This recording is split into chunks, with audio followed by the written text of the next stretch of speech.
This is the first SSB for you. Earlier you appeared for the SSB. Yeah. No. It is the first SSB for me. Actually, I saw that IT officer post, and I'm really interested in IT. So that's why I applied for this. And the interviewer asked me, like, your age is 23, and how come it's your first attempt? So I said that I don't know. Like, I felt like applying for this, and hopefully, with God's grace, I got recommended. So, And I'll always mention for the all engineers, if you're getting opportunity in Indian Air Force or Indian Navy as an engineer, especially in your branch, yes, so that is all about to living your yes, passion and profession both together. Huh? yes, sir. Basically, armed forces joining is your passion, or somewhere you need to connect with the armed forces. Something is like that in family and like something like that. No. I'm not at all from a defense background. Like I just want to experience this way of life. So I simply applied for this, and it was also like best opportunity, one of the best opportunities that I had. So I tried for this one. So that was the first experience for you for the SSB, huh?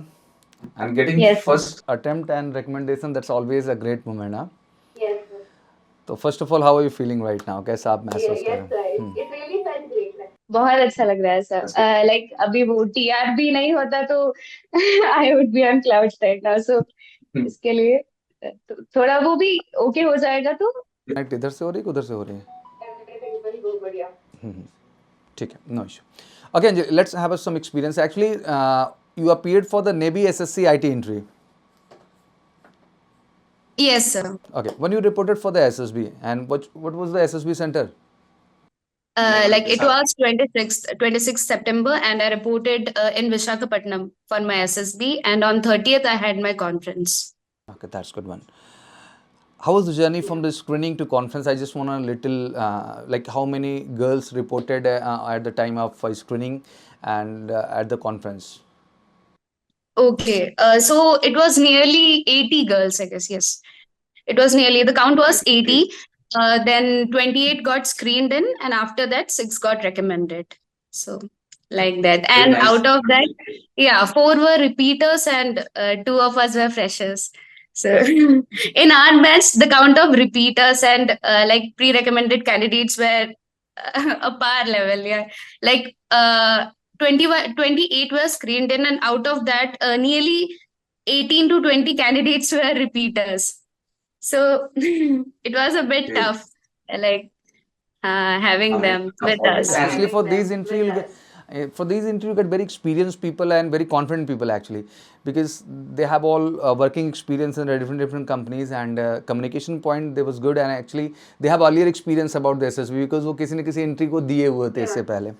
हाँ. Yes. And mainly it helps in GTO and everything. Like GTO task में being a fresher हमें ज्यादा idea नहीं रहता है कि क्या करना है हमें. So उसमें repeaters को एक upper hand मिल जाता है. So वही मुझे लगा था कि so offline class attend किया तो ज्यादा अच्छा रहता है, ऐसे मुझे फील हुआ. हाँ, बिकॉज जीटीओ में थोड़ा सा प्रैक्टिकल एक्सपीरियंसेस तो हो जाते हैं, बट कोई नहीं, मुझे लगता है if you honestly participating for every task and if you're conscious alert, तो देयर इज नो इशू. सबसे इम्पॉर्टेंट जो है वो आपका अलर्ट होना, कॉन्शियस होना ज़रूरी है. अगर वो आप वो हैं तो आप उसको बेहतर कर पाते हैं. Okay, now let's come to the screening part, because सबसे पहली जर्नी थी. तो how was your OIR test and how was your PPDT?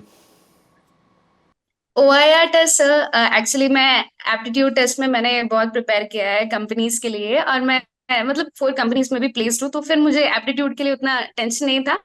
Still मैं डेली उसके लिए प्रिपेयर करती थी, एटलीस्ट हाफ एन आवर या 1 आवर. मैं यूट्यूब चैनल्स या कमल सर ने बहुत सारे नोट शेयर किए थे, तो फिर मैंने उसमें से प्रिपेयर किया है. और ऐसे भी कुछ चैनल्स है कि मैंने लास्ट मिनट में उससे प्रिपेयर किया. I share it with you, so like कुछ हेल्प कर सकता है वो लास्ट मिनट प्रिपरेशन के लिए. सो OIR मेरे लिए वैसे बहुत इजी था, वर्बल नॉन वर्बल दोनों, मतलब मैंने फुल अटेंड किया था. और उसके बाद आया PPDT. PP एंड DT में मैंने क्या किया, मुझे पता था लाइक लेडीज है तो फिश मार्केट तो ऑब्वियसली होने वाला है. तो मैंने क्या किया, वो स्टोरी जो मैंने लिखा है वो मतलब एवरीथिंग रिलेटेड टू एजुकेशन रखा मोस्टली, क्योंकि मेरे एकेडमिक्स में मार्क्स अच्छे हैं. तो मैंने रिलेटेड टू एजुकेशन किया, मतलब एक एल्डर सिस्टर अपने ब्रदर को गाइड कर रही है कि उसे क्या चूज करना है, कौन सा करियर फॉलो करना है, ऐसे मैंने एक स्टोरी बनाया शॉर्ट. और मैंने फोकस किया कि मैं उसे अच्छे से नरेट करूं, क्योंकि नरेशन में हम बोल सकते हैं, जीडी में हमारा पॉइंट उतना प्रिसाइज होगा या नहीं हमें पता नहीं. तो फिर मैंने उसे 2-3 मिनट और अच्छे से मतलब मन में ही बहुत बार प्रिपेयर किया। फिर मैंने उसे, नरेशन मेरा बहुत अच्छा था हमारे ग्रुप में। देन जीडी में मैंने 1 और 2 पॉइंट्स ही प्रेजेंट किए थे। मुझे मतलब क्लैश नहीं होना था ऐसे ज्यादा, मतलब हमारा आवाज भी अनइंटेंशनली ऐसे निकल जाएगा तो वो अच्छा नहीं लगेगा। सो दैट्स व्हाई वैसे फोकस किया था, और मुझे लगा था कि होने के बाद होपफुली मेरा स्क्रीन दिन मैं हो जाऊंगी, तो वैसे ही हो गया। तो how many brother and sister you have, because story थोड़ी सी समझ नहीं, तो like you have younger brother? Yes yes, no no, elder sister, I do have an elder sister. या तो आई थॉट कि लाइक आपके पास यंगर ब्रदर है because of you thought something like that, ऐसा आपने कुछ सोचा? नहीं नहीं, एक्चुअली मैंने स्टोरीज के लिए एक ऐसा आइडिया बनाया था कि मतलब मैं सिर्फ ऐसे रिलेशन ले सकूं जो लीगली एक्सेप्टेड है इंडिया में। सो मैंने मोस्टली वो कॉन्सेप्ट अपने माइंड में रखा था, और मैंने रखा था कि it should be related to me. So मैंने जस्ट इतना माइंड में रखा था कि मतलब story should be somewhat related to me, and वो लीगली एक्सेप्टेड होना चाहिए, और उसमें कुछ नेगेटिव एस्पेक्ट्स नहीं आने चाहिए। मैं क्या पॉजिटिव उसमें से देख रही हूँ वैसे कुछ आना चाहिए बस। सो वो फोकस किया था मेरा सबसे इंटरेस्टिंग क्वेश्चन अंजलि ये बनेगा, इंटरव्यू आपका थोड़ा इंटरेस्टिंग हुआ होगा because you are very younger, and ज़्यादातर तो जो है वो सीनियर ही आए होंगे, बिकॉज एज यू टोल्ड कि सर रिपीटर्स आए हुए हैं, और आप जल्दी से बीटेक हो गया, जल्दी से जॉब में आ गए, और जल्दी से जो है नेवी एसएससी आईटी की एंट्री में भी आ गए। You know, sir, after having interview, Anjali had called me and we have a conversation around 1 hour. Am I right, Anjali? हाँ, यस, एंड पूरा रोना ही चल रहा था। ठीक है, नो इशू। ठीक है, ओके, बताइए। तो let's come to the interview part. तो इंटरव्यू काफ़ी इंटरेस्टिंग आपका रहा होगा, क्योंकि आप बिंदास बोलते हो, ये बड़ी अच्छी चीज़ है, वेरी कॉन्फिडेंट, और नियरली 28 स्टूडेंट्स में से सबसे मतलब वर्स्ट इंटरव्यू मेरा ही था ऐसे। सब बोले, मतलब उसके बाद तो मैंने रोना ही स्टार्ट कर दिया था, मतलब मैं क्यों आई हूँ इधर। मैंने मम्मी को बोल दिया था मैं टिकट बुक कर रही हूँ, मैं वापस आ ही रही हूँ, अभी कुछ होने नहीं वाला है। मैंने कमल सर को भी बोल दिया था अब आगे कुछ नहीं हो सकता। So like the interview grilled me a lot, you know. तो मैंने इतना माइंड में रखा था कि मुझे ऑनेस्ट तो होना है, interview will make you comfortable, तो मुझे ऑनेस्ट होना है, लेकिन इतना ज्यादा ऑनेस्ट नहीं होना है कि सब कुछ बोल देना है। सो वो मैंने माइंड में थोड़ा रखा था। सो इंटरव्यू मेरा, हाँ इंटरव्यू तभी तभी मैं बोल दिया था कि आप अपना फोटो भेज दीजिए, you are going to be recommended from my side. Am I right, Anjali? लाइक 1 hour above? 1 hour conversation. She was continuously, sir, मेरा अच्छा नहीं गया, sir. It's 1.5 hour interview, actually it's a great time. Okay, चलो थोड़े से experience लेते हैं। लाइक आपको डर कहाँ लगा, लाइक यू फील दैट कि हाँ अभी मेरा इंटरव्यू गड़बड़ हो रहा है, उतना अच्छा नहीं जा रहा है, ऑन विच पॉइंट, कहाँ आपको ये फील हुआ था? एक्चुअली मैंने पूरा स्टेबल ही रखा था अपना स्टेट ऑफ माइंड। मैंने ऐसा सोचा था कि मुझे कुछ भी क्वेश्चंस आएंगे, मुझे नहीं भी आता होगा तो मैं मतलब वो मुझे पता था कि वो एक लेवल पे लेके जाएंगे जहां वो कुछ भी बोलेंगे और मैं उसके वो मेरा रिएक्शन देखेंगे उसके लिए। तो मैं सिर्फ प्लेन बैठी थी, मुझे कुछ भी बोल रहे सर मैं ओके सर, मैंने ऐसे ही रिएक्शन रखा था लास्ट में। क्योंकि मुझसे पहले 2-3 रिपीटर्स गए थे, एंड सर कुछ क्वेश्चंस उन्हें पूछे जो उन्हें अच्छा नहीं लगा, तो वो ट्रिगर होके ऐसा नहीं होगा सर, मैंने तो ऐसे ही बोला, सो वो गलत होगा ऐसे मैंने सोचा था वो। So I was prepared for that. और मुझे सर ने पूछा कि अभी क्यों आए हो तुम 23 एज में एसएसबी के लिए।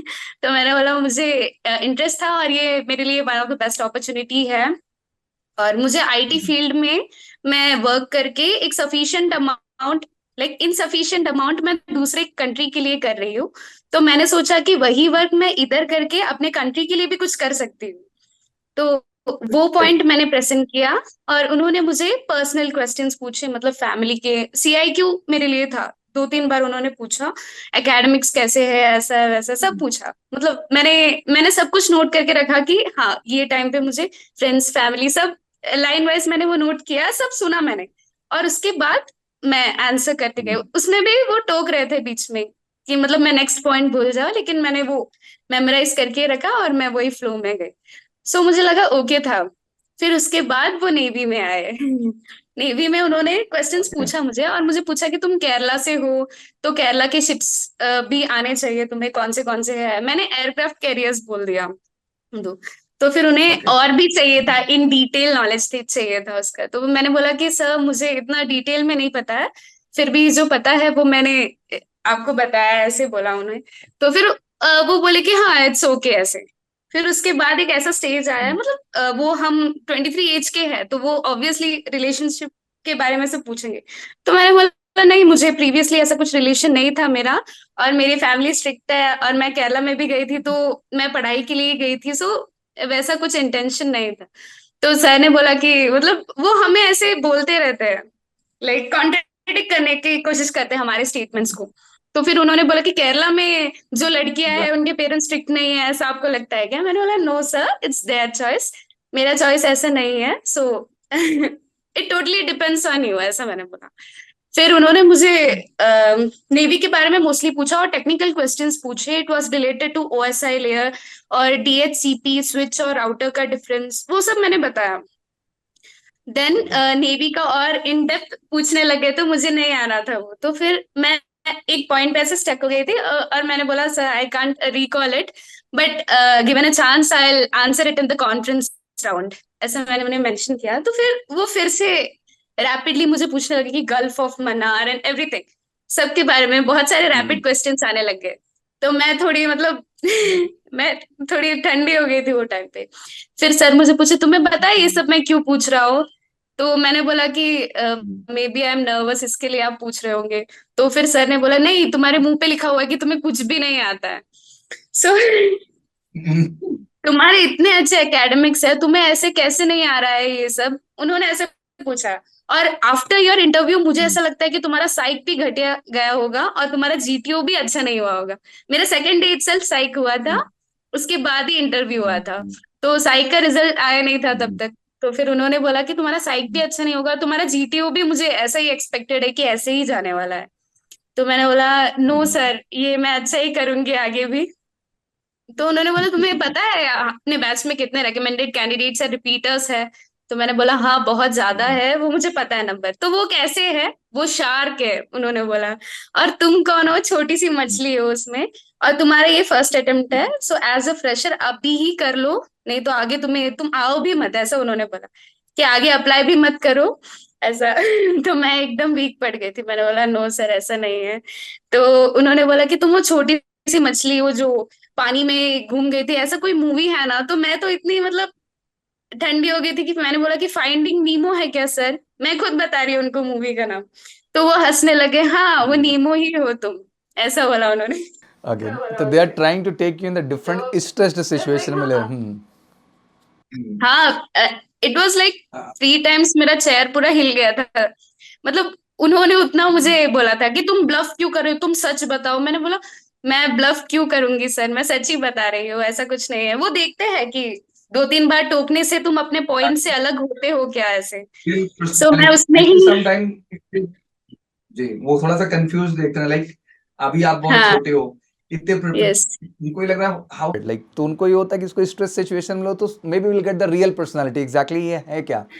तो वो कोशिश वही थी और अल्टीमेट आपने लास्ट तक यही प्रूव किया कि हम जो हैं वही हैं सर, और ऐसे ही हम हैं, and that is more important. इनके मॉक जब And that is more important. इनके मॉक जब इंटरव्यू लिया था अंजलि, ये सारे क्वेश्चंस मैंने टच किया था, और आई थिंक आपके यस स्क्रीनिंग के एक दिन रात पहले में भी ये यस क्वेश्चन जो यस आपने रिलेशनशिप वाला बनाया है, हाँ और हाँ, दिस सब क्वेश्चन सब कुछ if you are Kamal sir का ना इतना ज्यादा कंट्रीब्यूशन है, मतलब मुझे कांस्टेंट सपोर्ट देने में बहुत ज्यादा कंट्रीब्यूशन है उनका। मतलब कॉन्फ्रेंस राउंड के बाद मैं पूरा ऐसे हो गई थी, मतलब 3 टाइम्स मेरा चेयर पूरा हिल गया था। तो उन्होंने बोला कि थोड़ा पानी पी लो तुम, ऐसे मतलब उनको ही पता चल गया था मैं बहुत ज्यादा ये हो गई, टेंस्ड हो गई। फिर मैंने पानी पिया और मैंने बोला I am also a shark sir, I will show it till the conference round, ऐसे बोला। तो फिर उन्होंने बोला कि हाँ ये चाहिए मुझे। फिर उन्होंने ये भी बोला कि मैंने आज तक किसी कैंडिडेट को इतना नहीं बोला है, तुम्हारा एकेडमिक्स बहुत ज्यादा एक्सीलेंट है, तो तुम बहुत डिसेंट कैंडिडेट हो अंजलि, लेकिन सिर्फ डिसेंसी नहीं चाहिए हमें नेवी में, सो वो तुम प्रूव करके दिखाओ, तो you will do your best in conference, ऐसे बोला। तो मैंने बोला हाँ sir I will surely do it. तो फिर उन्होंने कॉन्फिडेंस भी बूस्ट किया। लेकिन उसमें से निकलने के बाद मुझे जब रूम में जाके पता चला कि मेरा ही इतना मतलब ऐसे हो गया इंटरव्यू, बाकी सबसे पूछा कि कैसा था, मतलब स्टे सब कैसा है उनका, और कितने फ्रेंड्स बनाए, हाउ कम लास्ट कॉन्फ्रेंस से ये कॉन्फ्रेंस में क्या डिफरेंस है, ऐसे ऐसे छोटे छोटे क्वेश्चंस ही थे। तो मैं थोड़ा डिसअपॉइंटेड हो गई थी, फिर मैं रोना शुरू कर दी। नहीं, फर्स्ट ऑफ ऑल अगर आपका इंटरव्यू लॉन्ग जा रहा है एंड इफ देखो इंटरव्यू लॉन्ग जा रहा है, if interviewing officer is taking interest तो वो बहुत पर्सनल है, बिकॉज साइकोलॉजिस्ट क्या होता है वो आपको देख नहीं रहा होता, केवल आपके डोजियर्स के आधार पे वो आपको फाइंड आउट करता है। तो क्या होता है कि साइकोलॉजिस्ट तो केवल डोजियर पे बेस्ड है, जीटीओ भी जो होता है वो आप में ग्रुप परफॉर्मेंस को देख रहा होता है, इंडिविजुअल तो बहुत ही कम देख रहा होता है वो, क्योंकि उसको टीम लीडरशिप आपके अंदर एसेस करनी होती है। बट एक इंटरव्यूइंग ऑफिसर जो होता है वो पर्सनली पर्सनैलिटी को एनालाइज करता है, तो वो साइकोलॉजी के भी दृष्टिकोण से और ओवरऑल पर्सनैलिटी को भी समझने की कोशिश करता है, बिकॉज बहुत लोग बहुत फेक हैं। और जैसे एक पॉइंट आया बार बार, he is trying to make you realise कि वेरी चाइल्डिश, बट आपने ये प्रूव किया कि age doesn't matter sir, I am a mature and I understand for what I am here exactly. तो ये बहुत इंपॉर्टेंट चीज़ हो जाती है कि उस पॉइंट पे स्टैंड अपना बनाए रखना। बहुत सारे जो बच्चा होगा टूट जाएगा, तुरंत टूट के उसके बाद रोने लगेगा, अजीब एटीट्यूड दिखाने लगेगा, बट उसमें कंसिस्टेंसी के साथ मुस्कुरा के फेस करना, दैट इज़ मोर इंपॉर्टेंट। और यही चीज़ मुझे लगता है फाइनली, और अच्छा है ना, अंत तक जाते जाते आपने शाहरुख कह दिया खुद को, तो दैट इज़ मोर इम्पॉर्टेंट। क्योंकि वो सामने बहुत अच्छे से लड़ी है, बाद में अलग है कि वो हाँ, कोई बात नहीं, सामने लड़ा है उसने।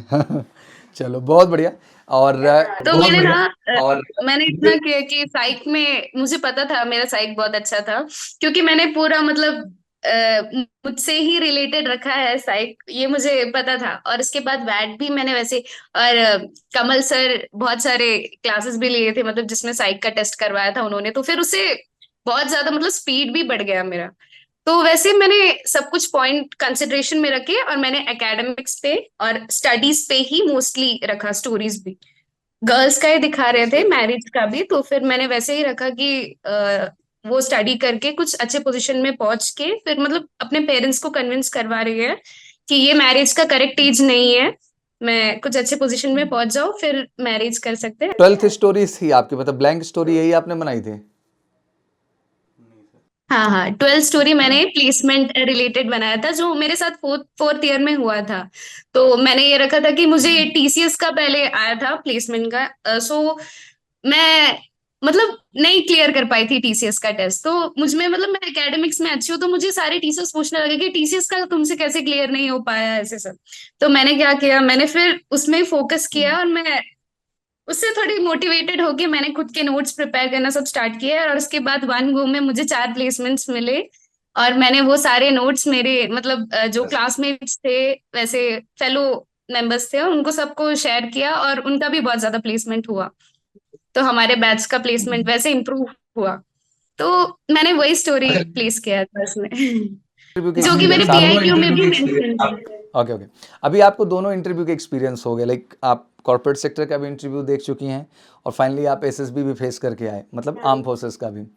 कितना डिफरेंस नज़र आता है? बहुत ज्यादा डिफरेंस आता है। कॉर्पोरेट वर्ल्ड में वो सिर्फ तुम्हें कितना नॉलेज है और तुम कितना उसे इम्प्लीमेंट कर पाओगे, या फिर हम तुम्हें कितना ट्रेन कर सकते हैं, वही देखते हैं। लेकिन जब नेवी में आते हैं हम, तो वो सारे एस्पेक्ट दिखते हैं तुम्हारे, कि मतलब डिफेंस में आते हैं तो तुम कैसे हो, हम तुम्हें फुली टोटली डिफरेंट मोल्ड कर सकते हैं क्या, सब सब देखते हैं वो। सो स्किल के साथ और भी एस्पेक्ट होने चाहिए डिफेंस में सेलेक्ट होने के लिए। Exactly that one word is that it's all about the test of your personality. वो आपको ब्रेन से भी पहचानेंगे, हार्ट से भी आइडेंटिफाई करेंगे, और आपके अंदर गट्स कितना है वो भी आइडेंटिफाई करेंगे। और वो इंटरव्यूइंग ऑफिसर भी कर रहा होता है, साइकोलॉजिस्ट भी कर रहा होता है, फाइनली जीटीओ भी कर रहा था। Let's come to the GTO part. GTO कैसा रहा, like how was the experience? Because आपने कहा कि I was not a part of offline version, तो कहीं ना कहीं चैलेंजिंग तो रहा होगा, but how was the journey? Tell me something about that. Actually IO के बाद मैं टोटली डाउन हो गई थी, और मुझे नहीं लगा था मेरा जीटीओ टू द पार जाएगा। फिर भी मतलब मैं थोड़ा वीक भी थी, सिक थी वो टाइम पे, कोल्ड सब था मुझे। तो जीडी एंड जीडी में मैंने 2 टॉपिक्स, मैंने क्या किया था उससे पहले सितंबर के जो जो करंट अफेयर्स थे सब कुछ मैंने नोट डाउन करके रखा था, उससे कुछ ना कुछ पॉइंट्स मिल जाएगा। और होपफुली लेक्चरेट तो कमल सर डेली पूछते थे मुझे एक एक वीडियो, मैं कर भी नहीं पाती थी, मतलब मैं मल्टीटास्किंग कर रही थी, दोनों कंपनी का वर्क एज वेल एज, तो दोनों नहीं हो पा रहा था। फिर भी सर डेली ऐसे मैसेज करके तुम्हारा लेक्चरेट कब आएगा, अंजलि 2 दिन हो गए अभी तक नहीं आया है। तो वो काइंड ऑफ मोटिवेशन था। तो मैंने वैसे लेक्चरेट भी प्रिपेयर किया था, और मैं current affairs like for the month of सितंबर मैंने वो सब देख के रखा हुआ था। और जो ऑन गोइंग इवेंट्स थे जैसे G20, वो सब भी मैंने नोट करके रखा था। उनका यूज मैंने जीडी में किया था। For the first topic for the GD, what was the first एक topic? तो global Okay. Okay. Actually India कैसे ग्लोबल लेवल पे मतलब ग्लोबल लेवल पे कैसे रीच कर रहा है, तो फिर मैंने ये बताया कि G20 के इसमें से हमें बहुत सारे लाइक पॉजिटिव साइड मिले हैं, हमने अपने रिलेशंस बहुत बढ़ाए हैं and sustainability as well as सब कुछ बताया मैंने उससे, जो मेजर आउटकम्स है वो मेंशन किया मेरे जीडी में। और my second topic was related to information technology, like वो किससे बेनिफिशियल होता है, फाइनेंस को ज्यादा बेनिफिट करता है या फिर डिफेंस सिक्योरिटी को बेनिफिट करता है या कॉमन पीपल को ज्यादा बेनिफिट करता है। तो मैंने डिफेंस सिक्योरिटी का भी उसमें लिया कि अगर एआई से इम्प्लीमेंट हम ऐसा कुछ कर सकते हैं तो हम मतलब काउंटर इंसर्जेंसी होता है उसमें रोबोट्स को ला सकते हैं हम, तो फिर वैसे हमारे जवान्स के लाइफ ऐसे बच सकते हैं, वो सब मैंने उसमें थोड़ा इंक्लूड किया था। सडन थॉट प्रोसेस था या फिर आपने कुछ इस तरह से काम किया था इस पे, like I feel I get something topic related to IT, तो I should add that defence part पे हम उसको ऐड ऑन करेंगे और इस तरह की बातें हम रखेंगे? नहीं, एक्चुअली एआई मेरा फेवरेट सब्जेक्ट है, ऐसे एमएल एआई मुझे बहुत ज्यादा इंटरेस्ट है उसमें, तो फिर मैं ऐसे ही सोचती हूँ, मतलब हम ऐसे फ्रेंड्स में भी डिस्कस करते हैं तो ये सब निकल सकता है आउटकम, ऐसा हम सोचते हैं। तो मैंने लेक्चरेट के लिए भी एआई टॉपिक प्रिपेयर किया था और उसमें मेंशन था ये डिफेंस के लिए कैसे यूज हो सकता है, तो मैंने वो भी इम्प्लीमेंट किया इसमें। नहीं, ये एंगल बहुत अच्छा है भी। तो जीडी के दौरान जब ये एंगल आप रख रहे थे तो कितना सपोर्ट मिल रहा था, ग्रुप का सपोर्ट बढ़िया था इस चीज को लेकर के? हाँ, मैंने एक्चुअली 4 to 5 पॉइंट्स ही बोले थे जीडी में, लाइक हमारा फिश मार्केट था obviously of recommended candidates and everyone, so मैं 4 to 5 पॉइंट्स बोल रही थी, लेकिन जितना बोला उसको सब एग्री कर रहे थे, like it was facts and figures. तो फैक्ट्स एंड फिगर्स को लोगों को पता भी नहीं रहता है तो भी वो एक्सेप्ट करते हैं, हाँ हाँ ऐसे हो रहा है। जीडी में स्पेशली ये होता है, if you put something new and if they are not really aware about it then yes yes yes. Okay, let's come to the lecturette topic. Lecturette में क्या टॉपिक चुना था बच्चा आपने? हाँ हाँ, लेक्चरेट का एक्चुअली मुझे 4 टॉपिक मिला था और it was after PGT and HGT, तो मैं बहुत ज्यादा ही टायर्ड थी, उसके बाद मेरा फीवर था, तो फिर मैंने media and it's side effects choose किया था और इसके बारे में मुझे याद भी नहीं है कि मैंने कैसे लेक्चरेट प्रेजेंट किया था। सो अगेन उसके बाद मेरा डे चला गया, मुझे ऐसा लगा कि जीटीओ भी D1 मेरा चला गया, मतलब पीजीटी एंड एचजीटी में हम ज्यादा कंट्रीब्यूट नहीं कर पाए क्योंकि वही होता है ना, जो रिपीटर्स रहते हैं वो हमारे आगे चले जाके ऐसे, तो हम बहुत कम ही थे जो फ्रेशर्स थे, हाँ लीड कर रहे थे वो सब। तो मैंने इतना माइंड में रखा कि मतलब बेसिकली कमांड टास्क। यस, हाँ, तो मैंने सोचा कि लीड अगर नहीं कर पाए तो हम जरूर सपोर्ट करेंगे। तो हमारे ग्रुप में ऐसे भी 1-2 फ्रेशर्स थे जो बोल रहे थे नहीं we should choose this way, ये ही चूज करते हैं, हमारा पॉइंट भी कंसिडर करो। तो फिर मैंने उनको भी बोला कि मतलब अभी इतने वे में हम पहुंच गए हैं, so let's support their route only, मतलब वो खत्म होने वाला है। सो वैसे भी नोट किया है शायद उन्होंने कि मैं सपोर्टिव थी ग्रुप में इतना। कमांड टास्क क्या था? कमांड टास्क में कितने लोगों ने आपको बुलाया और एग्जैक्टली जीटीओ के साथ आपका इंटरेक्शन कैसा रहा? कमांड टास्क में मैंने उससे एक दिन पहले कमल सर को कॉल किया था, तो उन्होंने बोला कि मतलब कमांड टास्क में अगर तुम अच्छा कर भी नहीं पाए तो सबऑर्डिनेट बनना, ट्राई करना सबका सबऑर्डिनेट बनने के। तो फिर हम ऑलरेडी डिसाइडेड थे कि 2-2 जन सबके सबऑर्डिनेट बनेंगे, सबको 2-2 बार ही बुलाएंगे हम ऐसे। तो फिर 2 टाइम्स ही मुझे सबऑर्डिनेट बुलाया था सबको, हमारे टीम में जो जितने थे। तो मुझे सर ने पूछा कि इन दोनों को तुमने क्यों चूज किया एज अ सबऑर्डिनेट, मैंने बोला कि उन्हें अभी तक किसी ने बुलाया नहीं है, सो मैंने सोचा कि उनको मैं ही सबऑर्डिनेट ऐसे बनाओ, टीम मेंबर्स बनाओ। तो फिर सर ने बोला ओके, वो पॉइंट रखा। और एक और लड़की ने पूछा था, उनसे भी पूछा था जो रेकमेंड हुई है, उससे पूछा था कि तुम उसे क्यों बुला रहे हो एज अ सबऑर्डिनेट, मतलब मुझे और एक और गर्ल को बुलाया था। तो उसने बोला कि वो पेशेंटली सब सुनते हैं, इसके लिए बुलाया है।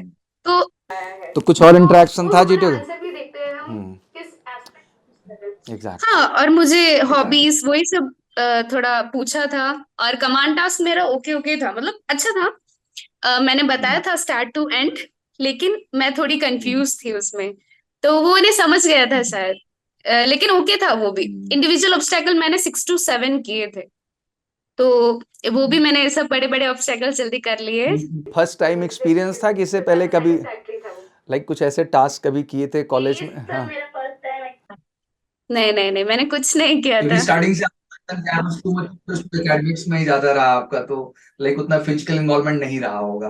नहीं नहीं नहीं, उतना ज्यादा फिजिकल इन्वॉल्वमेंट नहीं था मेरा, पहले से नहीं था, मतलब कम था। फिर भी मैं ऐसे हूँ कि मैं ट्राई करती हूँ बहुत। तो मैंने जैसे ही हमें 30 सेकेंड्स के लिए भी वो दिखाया था हमें सब कुछ ऑब्स्टेकल्स, तो मैंने ऐसे माइंड में सोच लिया था कि इधर से मैं इधर जाऊंगी, उधर से उधर। सो मैंने सब माइंड मैप बना के रख लिया था, तो इसके लिए मैं 7 ऑब्स्टेकल्स अटेंड कर पाई। तो वो एक पॉजिटिव पॉइंट मुझे बहुत लगा था। इंटरेस्टिंग क्वेश्चंस मेरा है कि लाइक कॉन्फ्रेंस राउंड अब शुरू हो रहा है, बिकॉज अब वो समय आ चुका है जब सभी बैठे हुए हैं, लाइक साइकोलॉजिस्ट भी है, इंटरव्यूइंग ऑफिसर भी है, जीटीओ भी बैठा है। तो like how was that experience, वो एक्सपीरियंस आपका कैसा रहा? ऐसा रहा। हाँ, कॉन्फ्रेंस राउंड के पहले मतलब मैं बहुत ज्यादा डाउन थी, तो फिर मैंने एक नेवल ऑफिसर को कांटेक्ट किया था जो मेरे कांटेक्ट में थे, मेरे कॉलेज के एलुमनाई थे वो। तो फिर उन्होंने मुझे बोला कि Okay. देखो अंजलि, तुम्हें बस इतना माइंड में याद रखना है कि एक फिल्म निकलने से पहले, रिलीज होने से पहले हमें पता नहीं चलती कि वो हिट होगी या फ्लॉप होगी। तो तुम्हें लास्ट तक ट्राई करते रहना है, कॉन्फ्रेंस के बाद ही पता चलेगा कि तुम्हें चांस है कि नहीं। तो Exactly. उसके बाद, हाँ, एंड यूजुअल मेरा डेली कॉल कमल सर की भी रहता है, तो कमल सर ने मुझे जो जो क्वेश्चंस मुझे इंटरव्यू में आईओ में नहीं आया था वो सब प्रिपेयर करके उन्होंने मुझे भेजा था। तो मैंने वो सब Yeah. नोट डाउन कर लिया था अपने बुक में, और मैं पूरे फुली प्रिपेयर्ड होके कॉन्फ्रेंस राउंड अटेंड करने गई। तो मुझे बुलाने से पहले नियरली 20-25 मिनट्स का गैप लिया था उन्होंने। तभी मुझे पता चल गया था लाइक मैं मे बी डाउटफुल कैंडिडेट हो सकती हूँ, उसके लिए वैसा हुआ। फिर मैं जैसे ही अंदर गई It's मैंने not उन्हें doubtful. Greet It's not doubtful. It's a borderline case in the Fauj, huh? Never किया। doubtful. Borderline only. हाँ, ओके। चल। सो मुझे इतना भरोसा था कि मेरा साइक अच्छा था, और सब बोल रहे थे कि अभी इंटरव्यू में इतना पूछा ही गया, तो वो भी ओके था।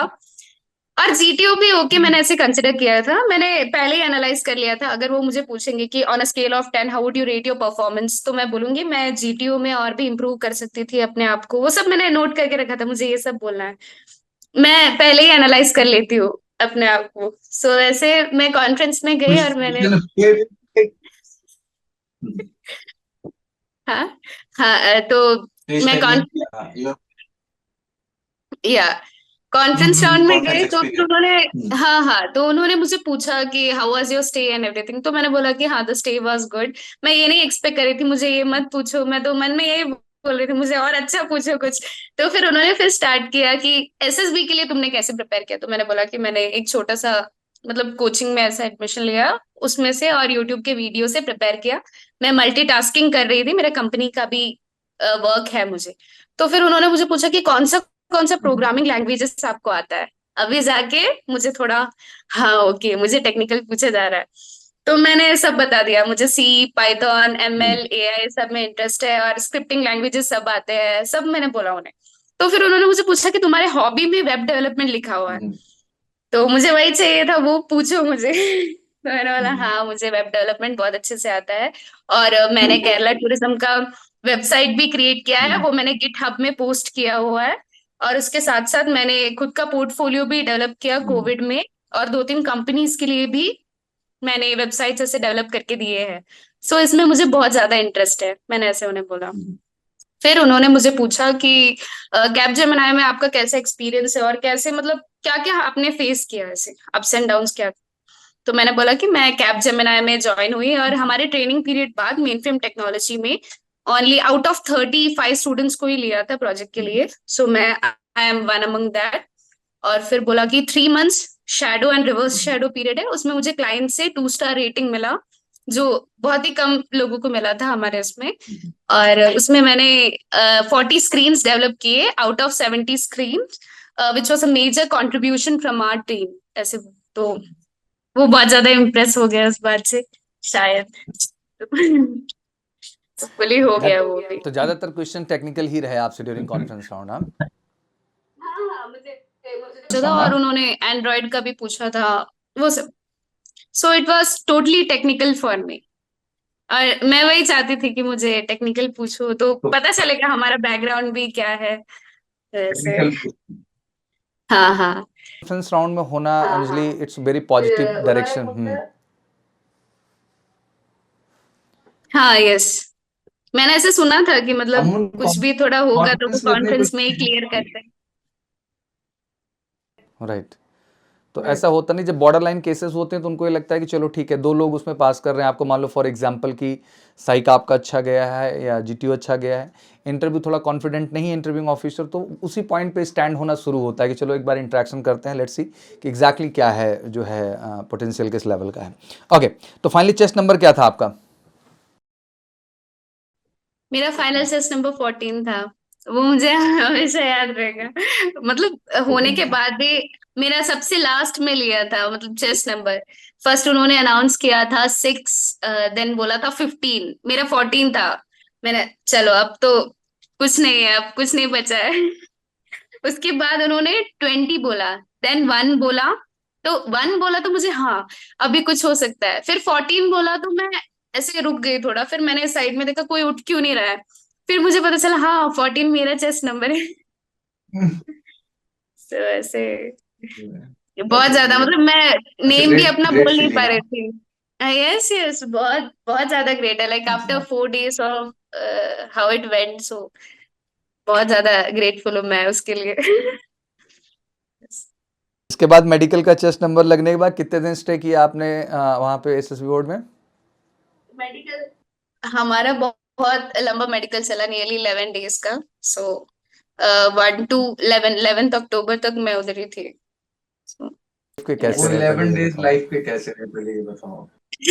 11 days भी अच्छे थे लाइफ के, लेकिन थोड़ा स्ट्रेस भी था कि मतलब क्या होगा अभी, मतलब मेडिकल कुछ इशू होगा या नहीं। सो यही डिसाइड करने वाला है ना, फिट अनफिट, देन हमारा फ्यूचर क्या सही होगा। बात और है। कंपनी से भी कॉल आ रहे थे मैनेजर के कि कब ज्वाइन करने वाले हो एंड एवरीथिंग, तो अच्छा था। हमने फ्रेंड्स बनाए बहुत, हमने एंजॉय किया वो डेज, अच्छा लगा, बहुत अच्छा लगा। ओवरऑल बहुत अच्छा हाँ, एक्सपीरियंस दैट था इज द ऐसे। एक्सपीरियंस। वो एक्सपीरियंस ज़िंदगी में दोबारा कभी नहीं यस, मिलेगा, लाइक ये बेस्ट एक्सपीरियंस है, और ये उसी को मिलता है जो फाइनली सक्सेस होता है, सही बात। सभी को नहीं मिलता ये। और वो जब मेडिकल का चेस्ट नंबर लग जाता है तो एक अलग कहते हैं ना कि एक अलग पॉजिटिविटी होती है, एक अलग रिस्पेक्ट की फीलिंग होती है, बड़ा डिफरेंट एक्सपीरियंस होता है वो हमेशा। एग्जैक्टली यस, तो अंजलि फैमिली में कौन बहुत कौन अच्छा है आपके एक्सपीरियंस एग्जैक्टली? लगा। मेरे मॉम डैड दी और मैं, four four of us. Okay, father क्या करते हैं? Father actually he is an x store manager थे, अभी ओके। रिटायर्ड हो गए हैं वो। मदर इज अ टीचर, अभी भी वो पढ़ाते हैं मम्मा। और my Elder sister, she has completed her MSc in organic chemistry.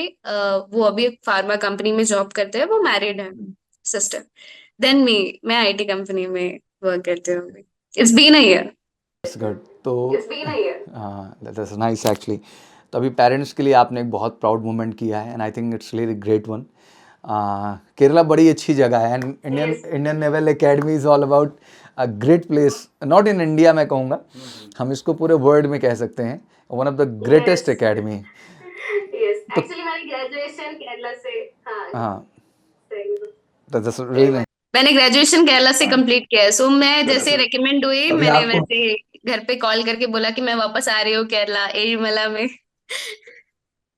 बड़ी So, बात होती है कि आप अपने ही स्टेट में फिर से वापस जा रहे हो और अपनी एकेडमी के अंदर, तो that's really going to be a great. जैसे आपने कहा कि लाइक एसएसबी के बाद से जो टाइम था that was a great time, तो मुझे लगता है एकेडमी का भी टाइम बहुत ग्रेट टाइम होगा, एंड एक्सपोजर जिस लेवल सही का बात है और है। जिस लेवल पे नेवी इस समय खुद को डेवलप कर रही है, आप सबके पास बहुत अपॉर्चुनिटी है। बड़ा ऑनेस्ट आंसर एक आपका अंजलि मुझे अच्छा लगा कि लाइक अभी हम जो कार्य कर रहे हैं एज ए, ऑब्वियसली जो हमारी नॉलेज है, जो इन्फॉर्मेशन है, जो हमने काम किया हुआ है, हम ऑब्वियसली वो विदेशी कंपनी के लिए कर रहे हैं, हम खुद के देश के लिए कर ही क्या रहे हैं एग्जैक्टली। तो मुझे लगता है कि इंडियन नेवी आपको मौका देती है अपने देश के लिए कुछ करने का, and it's great great great option. इससे प्राउड मोमेंट क्या हो सकता है? तो बड़ा ऑनेस्ट आंसर था वो, शायद आपने उसको किस सेंस में बोला है, बट दस बिग आंसर, ये हमारे लिए बहुत मैटर करता है किस तरह का थॉट प्रोसेस है। नहीं तो इंसान क्या सोचता है कि लाइक मुझे फॉरेन कंट्रीज जाना है, क्योंकि पैसे तो हैं, पैसे बहुत हैं, क्योंकि जितना आप जो है स्किल्ड होते जाओगे उतने ही अच्छे एक्सपोजर्स होंगे आपके पास, प्रोजेक्ट होंगे, तो पैसे तो बहुत हैं, बट उसको छोड़ करके जो एक ऑनेस्ट देशभक्ति है, जो देश के लिए हम करना चाहते हैं, बहुत रियल है। क्योंकि ज़्यादातर आपके भी जो प्रोफेशन में लोग हैं, उनका सपना देश में रहना होता ही नहीं, उनका सपना हमेशा फॉरेन कंट्रीज़ का ही रहता है कि हमें वहाँ जाना है, कुछ बड़ा करना है, कुछ हटके करना है।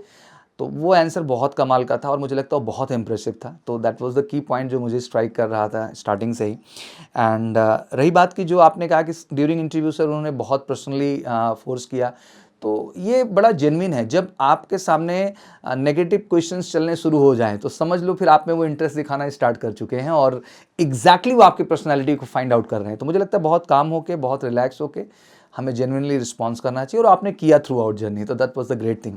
और लास्ट में उठते उठते जो तुमने सर कहा, that was again great point. तो वो कॉन्फिडेंस को भी शो करता है। अल्टीमेट फौज के अंदर कॉन्फिडेंस सबसे ज़्यादा इंपॉर्टेंट है, वो भी OLQ का एक स्ट्रॉन्ग फैक्टर है, तो वो हमें मेंटेन रखना होता है। बहुत अच्छा लगा अंजलि आपसे बात करके and really wishing you good luck बच्चा। आप जैसे पोटेंशियल को बहुत आगे जाना चाहिए और एग्जैक्टली देश को और आर्म फोर्सेस को, स्पेशली इंडियन नेवी को, आप जैसे लोगों की ज़रूरत है। तो from my side wish you good luck and I think it's really proud moment, not for us only, for the family. आपके पेरेंट्स के लिए बहुत प्राउड मोमेंट है बच्चा, it's a big achievement. I know कि बहुत सारे लोग हैं जो कॉर्पोरेट वर्ल्ड्स में काम करते हैं, बड़ी बड़ी कंपनी में काम कर रहे हो, TCS में कर रहे हो, किसी में भी कर रहे हो, बट एक फौज कहना है कि my daughter is working in Indian navy, तो that's something really really different. तो you have given the best gift to your parents और मुझे लगता है मम्मा पापा दोनों को नाज होगा इस चीज़ को लेकर के। तो बस ऐसे ही मेहनत करते रहो, पॉसिबिलिटी के साथ, सच्चाई के साथ, अभी आपको बहुत आगे जाना है। Thank you so much and wish you good luck from my side. Thank you. I would really like to thank you MK classes, Major Kalshi classes for giving me this opportunity. सच में बहुत बहुत ही अच्छा रहा यहाँ का सफर मेरे लिए और I'll continue in every class Kamal sir. Obviously, just keep on और आप अभी ग्रो करोगे, बहुत आगे जाओगे, आप बहुत सच्चे हो। I know it's a little age, but बेटा हमेशा ज़िंदगी में क्या होता है कि एज नहीं मैटर करती है, इंसान का एक्सपीरियंस, उसका फोकस, उसका डेडिकेशन, और वो चीज़ जब क्लियर होती है तो सब कुछ मिलता है। तो आप में वो चीज़ है, तो बस इसको ऐसे साइन करते रहो और आगे बढ़ते रहो। Wish you good luck from our side. Thank you so much, wish you good luck. जय हिंद, Thank जय you. Bharat. Also special thanks to Kamal sir and Bhatia sir. हाँ हाँ, बगल में बैठे हैं। Okay, please, class. Okay, thank you.